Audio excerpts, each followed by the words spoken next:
नमस्कार दोस्तों, हमारे चैनल पर आप सबका स्वागत है। दोस्तों, इतिहास में युद्ध तो बहुत से हुए हैं। कुछ युद्ध बहुत लंबे चले तो कुछ युद्ध बहुत ही छोटी अवधि में हुए। लेकिन एक ऐसा भी युद्ध है जो 100 साल तक चला और उसका नाम भी 100 ईयर्स वार है। 100 साल का युद्ध ही उसका नाम है। आज की वीडियो में हम इसी युद्ध पर बात करने वाले हैं। तो चलिए फिर ज़्यादा देर न करते हुए हम इस वीडियो को शुरू करते हैं। वीडियो को पूरा ज़रूर देखिएगा। 100 साल का युद्ध इंग्लैंड और फ्रांस के बीच सशस्त्र संघर्षों की एक श्रृंखला थी जो 1337 से 1453 तक चली। यह युद्ध कई मुद्दों पर लड़ा गया था, जिसमें फ्रांसीसी सिंहासन पर अंग्रेजों का दावा और गुयेन के डची की स्थिति शामिल थी, जिस पर अंग्रेजी राज का कब्जा था, लेकिन यह फ्रांस की सीमा के भीतर स्थित थी। 100 साल के इस युद्ध को आमतौर पर 3 चरणों में विभाजित किया जाता है। सबसे पहला चरण है एडवर्डियन युद्ध, जो 1337 से 1360 तक है। यह चरण इंग्लैंड के एडवर्ड तृतीय द्वारा फ्रांस पर आक्रमण के साथ शुरू होता है।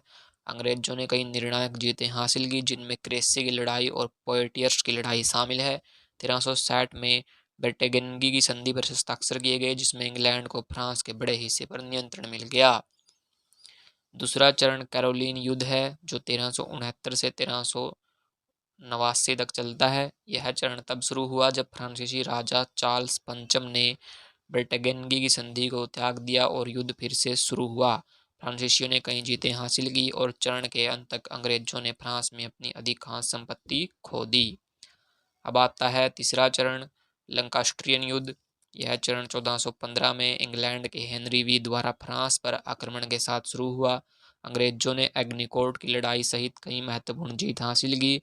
1420 में ट्रायज की संधि पर हस्ताक्षर किए गए, जिसमें हेनरी वी को फ्रांसीसी शासन का उत्तरी अधिकारी बना दिया गया, लेकिन फ्रांसीसियों ने संधि को स्वीकार करने से इनकार कर दिया और युद्ध जारी रहा। 1429 में युद्ध का रुख तब बदल गया जब जॉन ऑफ आर्क ने ऑरलियंस की घेराबंदी में फ्रांसीसियों को जीत दिलाई। अंततः फ्रांसीसियों ने अपने देश पर नियंत्रण हासिल कर लिया और 1453 में कैस्टिलन की लड़ाई में अंग्रेजों की हार के साथ यह युद्ध समाप्त हो गया। अब बात करते हैं युद्ध का क्या प्रभाव पड़ा। इस युद्ध का यूरोपीय इतिहास पर स्थायी प्रभाव पड़ा। दोनों पक्षों ने पेशेवर स्थायी सेनाओं और तोपखानों सहित सैन्य प्रौद्योगिकी और रणनीति में नवाचारों का उत्पादन किया, जिसने यूरोप में युद्ध को स्थायी रूप से बदल दिया। शौर्य जो संघर्ष के दौरान अपने चरम पर पहुंच गया, बाद में उसमें गिरावट आई। दोनों देशों में मजबूत राष्ट्रीय पहचान ने जड़ें जमा ली, जो अधिक केंद्रीकृत हो गए और धीरे धीरे वैश्विक शक्तियों के रूप में उभर गए।